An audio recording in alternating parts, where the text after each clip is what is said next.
So in the past week we've seen another awakening added to the game. This time it was Melisandre. She was part of the Midsummer Festival down here. When the schedule was released, there was a bit of like theory crafting and theorizing on what this awakening would be during the Midsummer Festival. Well, a lot of people thought it would be Daenerys because the past few times there's been an event like this, they released one of the F5 commanders, the Johns, the Cerseis, but they didn't choose to go that route this time, which I know surprised a lot of people. I was hoping it would be Jean, and whilst I could have seen it being Melisandre, I was sort of assuming she would be elite tokens, to be honest, because at this point with her release, her being epic tokens, I think she is the worst awakening ever added to the game. I don't think there is any reason for anyone to upgrade her at all, to be honest, except for tavern stats. Just the 1-star combat rate you'll get from bringing her to 2 stars. Other than that, even for high budget bow trap builds, I'm not sure she's even that great there. So in terms of stats, you have these stats, which would be times by 1.6, so this will go to 48% for all of these, so it's plus 18% building speed. That's quite a lot, but it's building speed, not many people care.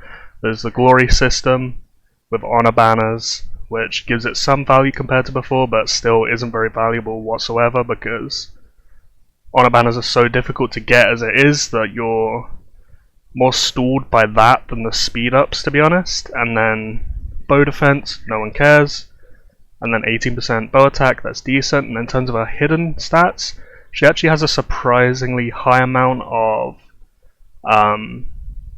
bow attack, a bit more than normal. So you can see here, you can do the maths on what her final buffs will be from here. So there's 24 stages of 1.5% bow attack buffs, so it'll be 24 times 1.5, which is 36%, which plus the 48% will add up to 84% bow attack, and then 1.2 times 12 will be 14.4% total defense, and then construction speed, don't entirely know, but it's 3% here, and there's only 1 on this stage, so I feel like it's a safe bet to assume that will be 12% in total, which will bring it up to around 60% total construction speed, which is a lot of construction speed, to be fair, but it's an epic token commander.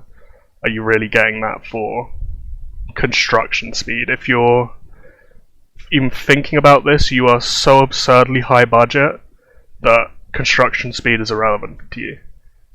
So in terms of the worst epic awakenings in the game, it's got to be her or Raymond, I think. But Raymond at least has like the passive total defense at his 4-star, which will get value when he's not even there. And then the training speed will always come into use from his 4-star, the hidden bonuses, plus the 1.6 bonus on his just passive stats generally. So I'd rather put stuff into Raymond than Melisandre, to be honest. So I think she's right at the bottom of the tier list in terms of epic awakenings. Her 4-star, in battle, Commander Melisandre ignites the arrows for all allied bowmen. Norman attacks of all allied bowmen have a 50% chance to deal 10% additional fire damage. I just read this as a 5% bowman damage increase, basically, because 50% of 10% is 5%, so your bows do 5% more damage. I mean, it's okay, it's more damage, but is it even that good? Like, even compared to, say, where is he? Kravras' 4-star. Your bowman attack, they have a 20% chance of attacking additionally one time. So if you put that as the same tooltip, that's basically saying you have a 20% chance of doing 100% extra damage. I don't entirely know how Kravras' 4-star works. It could be this only applies to Kravras' group, but I'm pretty sure it doesn't because the likes of Rob's 4-star and Julian's with similar tooltips affect every group. So Kravras is basically just a 20% Bowmen damage increase compared to 5% of Melisandre, and he is elite tokens whilst being that much better. He is male, so I guess he loses Layla synergy. But if you're looking to spend 600 epic tokens on her, you'll get more damage out of Annie, out of Layla, out of Kravras. So, like, are you really looking to invest that much in such a niche thing too? Like, I think there's maybe like 10 people in the entirety of the game who might use this. I haven't seen one person excited for this awakening, like, oh my god, I've got to get this. She just really has such limited use.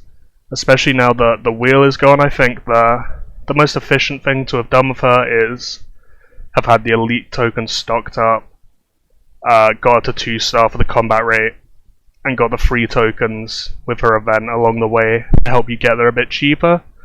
But even that, it's a lot of epic tokens just for combat rate. If you're a mid spender, I think they're better spent elsewhere regardless. So my verdict is hard avoid. Do not touch Melisandre's Awakening at all. Much better things you can go for. If you're a high budget bow tank, like, sure, make your own decision there. If you want to go for it, go for it. It is a lot of bow attack. 84% is very strong. But for the majority of us with more standard castles, only using like the normal counter units, 100% not worth it. You also have Theon. I didn't mention that earlier. He's definitely a better epic token Bowmen investment. So maybe she could slot in at the fifth slot with Layla, Annie, Theon, Kravras, and then her. Maybe. But it's the 4th priority for such a niche build. Definitely not something that 99.9% of us should even pay any attention to be honest.